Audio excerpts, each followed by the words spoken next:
नमस्कार। आज मैं आप सभी लोगों के मध्य एक बहुत ही महत्वपूर्ण टॉपिक पर डिस्कशन करने के लिए उपस्थित हूँ।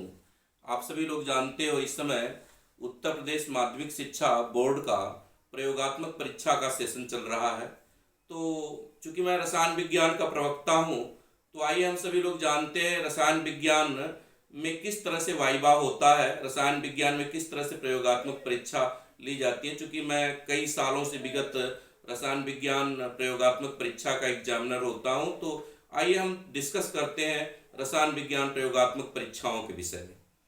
तो सबसे पहले तो आप सभी लोग जान लीजिए कि हम लवण विश्लेषण पे चर्चा कर लेते हैं।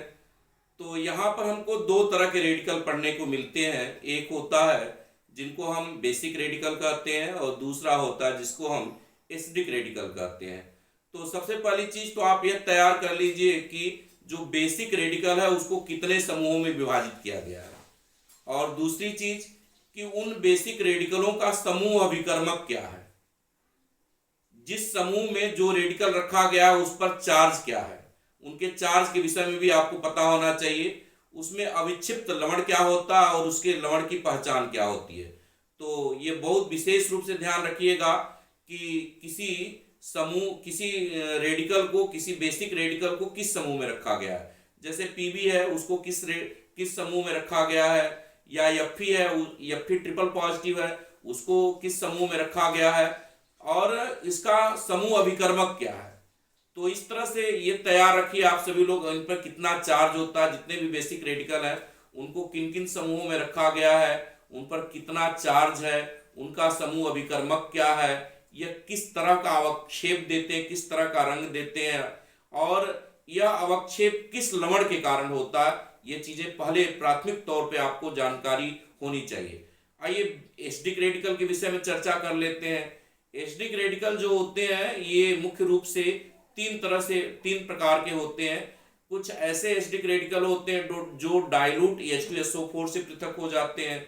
कुछ ऐसे होते हैं जो कांक H2SO4 से पृथक होते हैं, और कुछ ऐसे होते हैं न तो जो डाइल्यूट H2SO4 से पृथक होते हैं न तो कांक H2SO4 से पृथक होते हैं। जैसे SO4 डबल नेगेटिव और PO4 ट्रिपल नेगेटिव, इनका एक विशेष वर्ग होता है।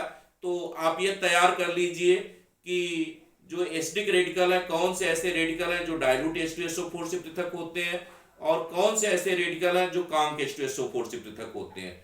और दो ऐसे रेडिकल हैं जैसे सल्फेट और फास्फेट, जो न तो डाइल्यूट H2SO4 से पृथक होते हैं न तो कांक H2SO4 से पृथक होते हैं। इनकी प्रारंभिक पहचान जानिए, इन पर कितना चार्ज होता है, कितना नेगेटिव चार्ज होता है। चूंकि एसिडिक है तो ऑलरेडी नेगेटिव चार्ज होगा, कितना नेगेटिव चार्ज होता है, इनकी प्रारंभिक पहचान क्या होती है, इन चीजों को विशेष रूप से आप जानिए। उसके बाद हम आते हैं कि आप लोगों ने चार्ट बनाया होगा। प्रयोगात्मक परीक्षा को आसान करने के लिए लोग क्या करते हैं, चार्ट तैयार करते हैं। चार्ट जो होता है वाइवा को केंद्रित करने का एक बहुत ही आसान तरीका होता है। जैसे मान लो सपोज दैट आपने नाइट्रिक एसिड बनाया ऑस्टवाल्ड विधि द्वारा, तो अब नाइट्रिक एसिड के विषय में आपको संपूर्ण जानकारी होनी चाहिए कि इसकी केमिकल प्रॉपर्टी क्या होती है, इसकी फिजिकल प्रॉपर्टी क्या होती है। नाइट्रिक एसिड मान लो सपोज दैट पूछ दिया एग्जामिनर कि ये बेंजीन पर अभिक्रिया करेंगे नाइट्रिक अम्ल की तो क्या देगा। तो इस तरह से नाइट्रोबेंजीन के नाइट्रिक एसिड के विषय में आपको संपूर्ण जानकारी होनी चाहिए। नाइट्रिक एसिड के विषय में आपको संपूर्ण जानकारी होनी चाहिए। क्योंकि आपने चार्ट बनाया तो ये चार्ट क्या होता है, वाइवा को केंद्रित करने का एक तरीका होता है। तो ऐसा नहीं कि जो आपने चार्ट पे समीकरण लिखा है प्रयोगशाला विधि या औद्योगिक निर्माण विधि केवल वही एग्जामिनर पूछेगा, उससे रिलेटेड बहुत सारी चीजें पूछ सकता है, तो आप उनको तैयार कीजिए। आइए अब अगर हम देखते हैं ऑर्गेनिक केमिस्ट्री में, तो आपने ऑर्गेनिक केमिस्ट्री में जितने भी ऑर्गेनिक यौगिकों के विषय में स्टडी किया है, आप उनकी केमिकल प्रॉपर्टी, फिजिकल प्रॉपर्टी, उनका IUPAC नाम आदि के विषय में आप क्या करते रहे, अच्छे ढंग से जानकारी रखते रहे, जानते रहे। इसके अतिरिक्त फिजिकल केमिस्ट्री में आपको नॉर्मलता क्या होती है पता होना चाहिए। नॉर्मलता क्या होती है, सांद्रता क्या होती है, S बराबर यानी आपने पढ़ा होगा, सांद्रता बराबर नॉर्मलता गुणित तुल्यांकी भार, उनके विषय में भी आपको अच्छी जानकारी होनी चाहिए। पोटेशियम परमैंगनेट का सूत्र क्या होता है पता होना चाहिए। सोडियम अगर मान लीजिए आपने सोडियम हाइड्रोक्साइड वगैरह या जितने भी अन्य यौगिक हैं जो प्रयोगात्मक परीक्षा से रिलेटेड है, उनका सूत्र आपको पता होना चाहिए। तो ये सारी चीजें आपको अच्छे ढंग से पता होनी चाहिए। और अच्छा वाइवा वही दे पाता है जिनको अपनी थियरी से अधिक क्या होता है, अधिक से अधिक नॉलेज होता है। थियरी भी अधिक से अधिक वो क्या होते हैं, तैयार किए होते हैं।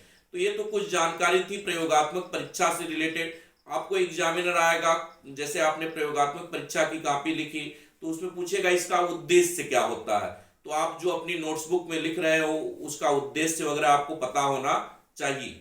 आपने 3 प्रैक्टिकल लिखने हैं प्रयोगात्मक परीक्षा की कॉपी पे। तीनों प्रयोगात्मक परीक्षाओं के उद्देश्य पता होना चाहिए। आपने जो जिस दिन परीक्षा आपकी है उस दिन अगर आपने जो प्रयोगात्मक परीक्षा की है, क्योंकि वाइवा तो प्रयोगात्मक परीक्षा के बाद होगा, कॉपी वगैरह आप लिखते हो, कॉपी लिखने के बाद प्रयोगात्मक परीक्षा के बाद आपका वाइवा होता है। तो जो आपने प्रयोगात्मक परीक्षा में लिखा है वो भी आपको तैयार होना चाहिए। धन्यवाद। आप, हमें उम्मीद है कि इसका अनुसरण करेंगे।